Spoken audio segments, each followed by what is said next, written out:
Vasco एक बार फिर से उसकी तरफ टूटते हुए उस पे गंदे किस्म के वार शुरू करता। यह सक्का बस कैसे न कैसे करके उसके हमलों को बड़ी मुश्किलों से डॉज कर रहा था और उसके एक एक पंच के पीछे काफी ज्यादा पावर, काफी ज्यादा एयर प्रेशर धसा होता। उसकी स्पीड, पावर, प्रेशर देखे यहाँ तक यह सक्का के पैरों तले जमीन खिसक जाती। तो यार हमारी एपिसोड की शुरुआत में यह सक्का अपनी न्यू बॉडी में जैसे तैसे अपने घर वापस लौट के जाता, तो वह अपनी पुरानी बॉडी के साथ ही साथ अपनी मदर को भी अपने घर में ही पाता। यह सक्का जबकि अपनी न्यू बॉडी में होता तो यही वजह से उसकी मदर उससे पूछने लगती, आखिर तुम कौन हो? जिस पर यह सक्का बड़ी मुश्किलों से ही सही लेकिन अपने चेहरे पे मुस्कुराहट ला के कहने लगता, ओहो अब तो यह सक्का की मदर होगी। मिलकर अच्छा लगा, उसने मुझे आपके बारे में बहुत कुछ बताया और मैं उसका नया दोस्त हूँ। ये सुनने के बाद तभी उसकी मदर यह सक्का की पुरानी बॉडी को जगाने लगती। अलबत्ता वहाँ पे खड़ा यह सक्का अपनी न्यू बॉडी में अचानक से पैनिक करते हुए कहने लगता, उसे मत जगाओ।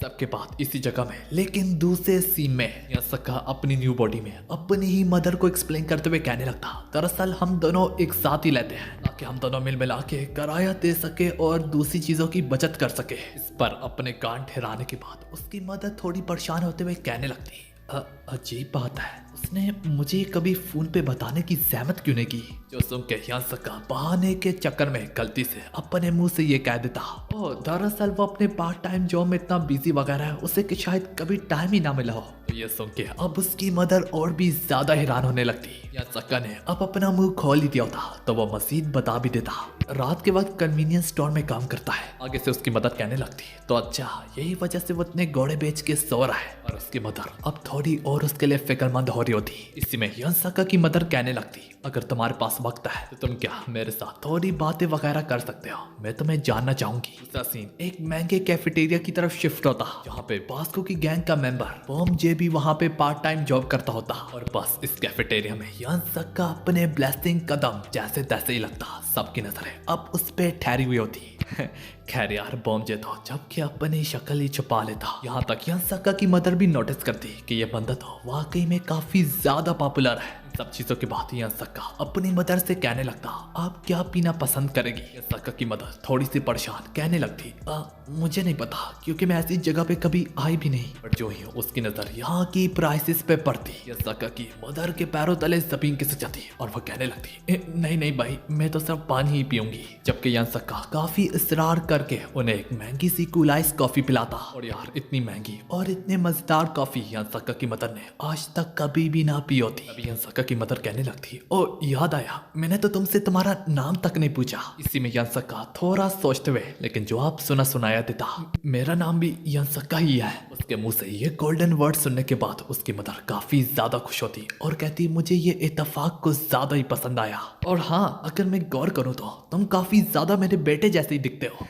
यह सक्का इस बात को काफी ज्यादा अजीब पाता। खैर यार इससे पता चलता है माँ के लिए अपना बेटा किसी भी शहजादे से कम नहीं होता। एक तरफ तो ये सारी बातें चली होती कि इसी बीच में बास्को भी इसी शॉप में कदम रखता। यूं ही देखते ही देखते बेध्यानी में क्लास के कारण बास्को की भी नजर अब सीधा यह सक्का पे पड़ती। इसी में यह सक्का की मदर अपने बेटे की काफी ज्यादा तारीफें किए जा रही होती। अगर उससे क्या पता उसका बेटा असल में दूसरी बॉडी में उसके सामने ही बैठा हुआ है। जिन सब के बाद बॉम जे अपने बॉस मतलब के बास्को के लिए उसका ऑर्डर लाता और लाते सारे उससे कहने लगता, इसके दोस्त की मदर है, कोई मुसीबत मत खड़ी करना वरना मैं निकाल दिया जाऊंगा। यह सक्का की मदर अब मजीद कहने लगती। तो यह सक्का नाइट शिफ्ट में जॉब करता है, काफी दिलचस्प बात है। इस पर यह सक्का भी उसकी हाँ में हाँ डालते हुए कहने लगता, और हाँ इसके साथ ही साथ उसे कन्वीनियंस स्टोर से एक्स्ट्रा खाने पीने की चीजें भी मिलती है और उसी की वजह से मुझे भी काफी कुछ खाने को मिल जाता है। इसके मुंह से अल्फाज सुनने के बाद बास्को को फौरन से समझ में आ जाती कि आखिर किस लड़के की बात चल रही है। खैर यार पर अब उसकी मदर और भी काफी ज्यादा फिक्रमंदी के चेहरे से अब हिचकिचाते हुए कहने लगती, वो सब तो ठीक है पर क्या वो बुली तो नहीं होता स्कूल में? दरअसल जिस स्कूल में वो पहले जाया करता था लोग उससे वहां पे काफी ज्यादा बुली करते थे। उसकी मदर का ये परेशान चेहरा साफ साफ इस बात की गवाही दे रहा था कि उसे इस बात का कितना ज्यादा दुख होता है। इसी टॉपिक पे बात करते हुए उसकी मदर कहती, यही वजह से मैं कितनी बेकार माँ हूँ। मैं कमाने के चक्कर में कभी उसके दर्द को समझ भी नहीं पाई, लेकिन अब मैं समझ सकती हूँ। पर इससे क्या फर्क पड़ता है, मैं अब ये जान के भी उसके लिए कुछ नहीं कर सकती। ये दर्द, परेशानी, फिकर उसकी अम्मी को अंदर ही अंदर से तोड़ रहा था, झंझोड़ रहा था। उसकी मदर के पीछे एक एक अल्फाज का दुख बास्को सही तरीके से समझ सकता, सही मानों में। यही कहते कहते उसकी मदर की आंखों में आंसू आ जाते।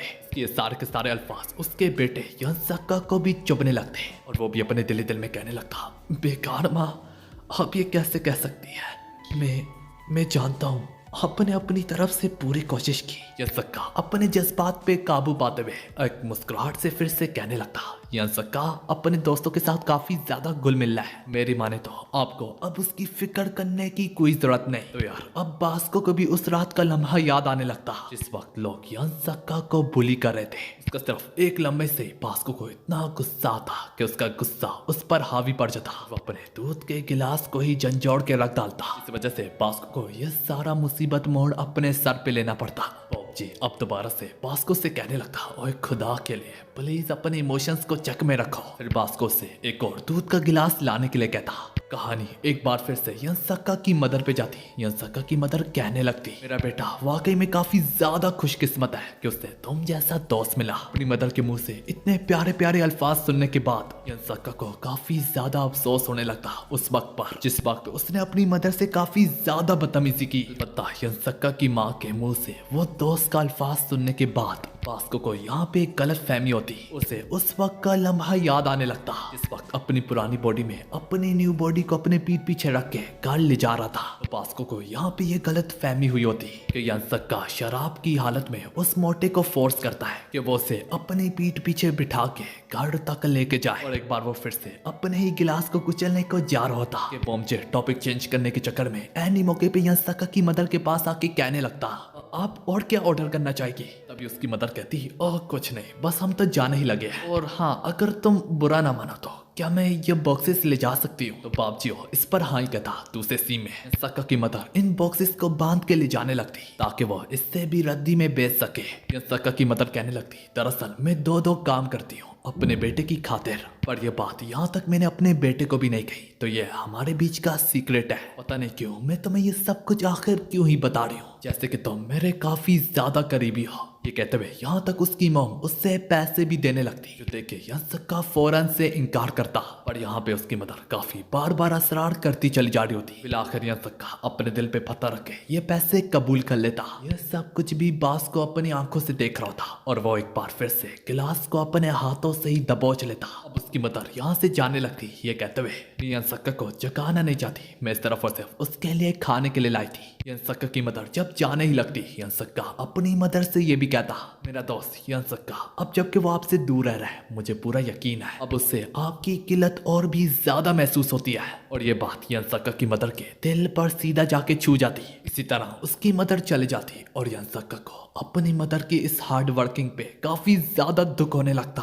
अचानक से उससे अपने पीछे से एक आवाज आती, ओए। यंसक्का जैसे ही पीछे मुड़ता वो अपने सामने बास्को को पाता। बास्को अब गुस्से में कहने लगता, मैंने सब कुछ देख लिया। कहानी एक अनजान जगह पे शिफ्ट होती जहाँ पे बास्को यंसक्का को यहाँ पे लड़ने के लिए लाया होता। अब धीरे धीरे सूरज भी गरूब होने को जा रहा होता। यहाँ पे बास्को लड़ने के लिए अपनी जैकेट उतार देता। दिखने से तो लग रहा होता है बास्को को गलत फहमी हुई होती है। वो समझ रहा होता कि यंसक्का उस दूसरे मोटे लड़के को सिर्फ अपने मकसद के लिए इस्तेमाल करता है, उससे बाकियों की तरह ही बुली करता है और उसका पैसा वगैरह भी छीन लेता है। बास्को उसके मुंह पे यह सब कुछ कह देता और इसके बाद वो फौरन से यंसक्का पे टूट पड़ता। टूटते सारे वो यंसक्का पे काफी गंदे किस्म के वार करता, जबकि यंसक्का फौरन से उसके हमलों से बचते हुए अपने और उसके बीच में फासला बढ़ाता। ये देख के बास्को हैरानी से अपने दिल ही दिल में कहने लगता, मुझे यकीन नहीं आता वो मेरे हमलों से बच गया। इसी में यंसक्का उससे कहने लगता, हमारे बीच में कोई गलतफहमी हो गई है, मुझे नहीं समझ में आ रहा तुम मुझ पे क्यों हमला कर रहे हो। बास्को उससे कहने लगता, तुम कचरे बहाना बनाना बंद करो। ये कहते हुए बास्को एक बार फिर से उसकी तरफ टूटते हुए उस पे गंदे किस्म के वार शुरू करता। यंसक्का बस कैसे न कैसे करके उसके हमलों को बड़ी मुश्किलों से डॉज कर रहा था और उसके एक एक पंच के पीछे काफी ज्यादा पावर, काफी ज्यादा एयर प्रेशर धसा होता। उसकी स्पीड पावर प्रेशर देके यहाँ तक यंसक्का के पैरों तले जमीन खिसक जाती। यहाँ तक उसका एक पंच यंसक्का को काफी करीबी से लग के गुजरता और यंसक्का ने यहाँ तक उससे कैसे न कैसे करके थोड़ा बहुत डॉज कर ही लिया होता, जिस वजह से उसके चेहरे पे सिर्फ स्क्रैच का मार्क होता। अब यंसक्का ये देख के और भी परेशानी से कहने लगता, तुम चाहते क्या हो? हत्ता बास को अपने दिल ही दिल में कहने लगता, तो ना कि ये शख्स सिर्फ उस मासूम मोटे लड़के से पैसे बटोल रहा है, बल्कि उसकी अम्मी को भी बेवकूफ बना के पैसे बटोल रहा है। और इसी तरह शायद ये और बड़ों के साथ भी करता होगा। मैं इससे ये नाजायज पैसा लेके जायज करके उस बच्चे को दूंगा। यही वजह से बॉस को अपना हाथ उसकी तरफ बढ़ाते हुए कहने लगता, वो पैसा मेरे हवाले कर दो जो उस औरत ने तुम्हें दिया है।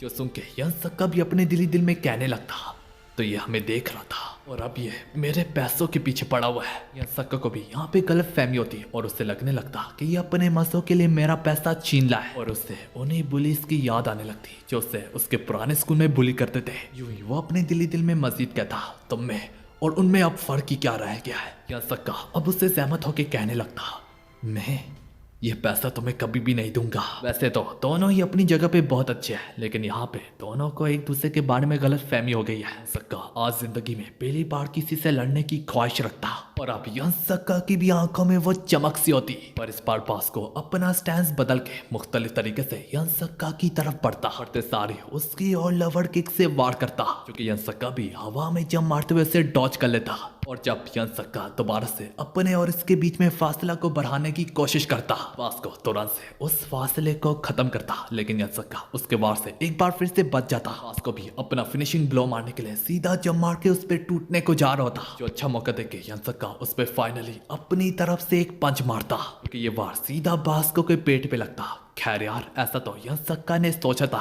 हमें मालूम पड़ता बास्को ने भी कच्ची गोलियां नहीं खेल रखी होती। बास्को ने तुरंत से अपना घुटने को आगे करके उसके वार को ब्लॉक कर लिया होता। बास्को से साफ अल्फाजों में बता देता, इस स्टैंस का सिर्फ एक ही मतलब है, मतलब कि मैं तुम जैसे से नहीं हार सकता। उसकी स्टैंस की पावर देके यंसक्का अपने आप को कोने में पाता और वो दिल में कहता, अब मैं क्या करूं? पर इसी और इसी समय में, इसी वक्त, इसी समय में, इसी मौके में यार से जिंगसियांग का स्टैंस याद आता, जो कि जिंगसियांग ने उससे बॉक्सिंग का एक दमदार स्टैंस सिखाया होता। स्टैंस को इख्तियार करते हुए यंसक्का उस पर एक बार फिर से वार करने की कोशिश करता, और बात ना बन पाती। बास्को से डॉज करते हुए फौरन से अपना वार उसके मुंह पे दे मारता। दूसरे सीन में हमें दिखाया जाता बॉम्जे यहाँ पे पहुंच जाता बास्को को ढूंढते ढूंढते, और वो अपनी आंखों से देखता, वो नोटिस करता, वो देखता कि यंसक्का उसके सामने खड़ा हुआ है और बास्को जमीन पे लेटा हुआ है। यंसक्का बास्को की जैकेट उसके ऊपर डालते हुए जाने लगता, बॉम्जे से माफी मांगते हुए। बास्को जमीन पे गिरा कहने लगता बॉम्जे से, मेरी टाइमिंग परफेक्ट थी,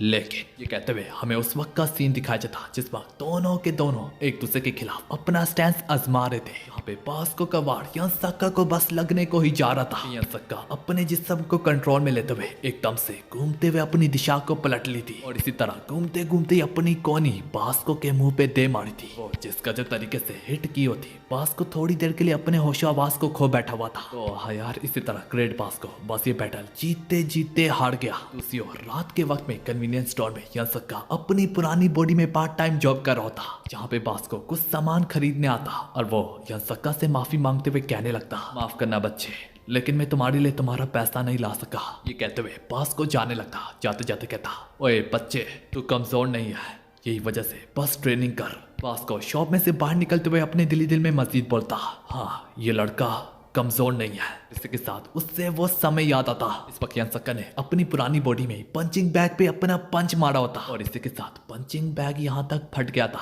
लेकिन यंसक्का ने नोटिस नहीं किया था। यंसक्का को तो अब कुछ समझ में ना आता कि ये करना क्या चाह रहा है, लेकिन उसकी बातें दिल पे छू जाती। यंसक्का पुशअप लगाना जैसे ही शुरू करता, पुशअप तो कम वो पीछे से पाद देता, और तब तक एक अनजान लड़की भी इस स्टोर में कदम रख चुकी होती, और यार वो कुछ ज्यादा ही खूबसूरत होती। जो देखे यंसक्का काफी ज्यादा शर्मिंदा होने लगता, और वो लड़की दिल की काफी ज्यादा अच्छी होती। वो अपने लिए सामान खरीदते खरीदते हमारे यंसक्का के लिए भी अपने पैसे से बोतल खरीद के देती, और उसे कहती ये तुम्हारी मेहनत का नतीजा है। और यार उस लड़की के जलवे शलवे वाकई में यार कुछ ज्यादा ही दिल पर छू जाने वाले होते। यंसक्का तो यहाँ तक उसे देख के ब्लश करना ही ना रोक पा रहा होता। खैर यार, उस लड़की के जाने के बाद यंसक्का सेटअप लगाना शुरू करता। आखिरी सीन में यूं ही हमें जे के बारे में दिखाया जाता, और इसी के साथ हमारी एपिसोड खत्म होती।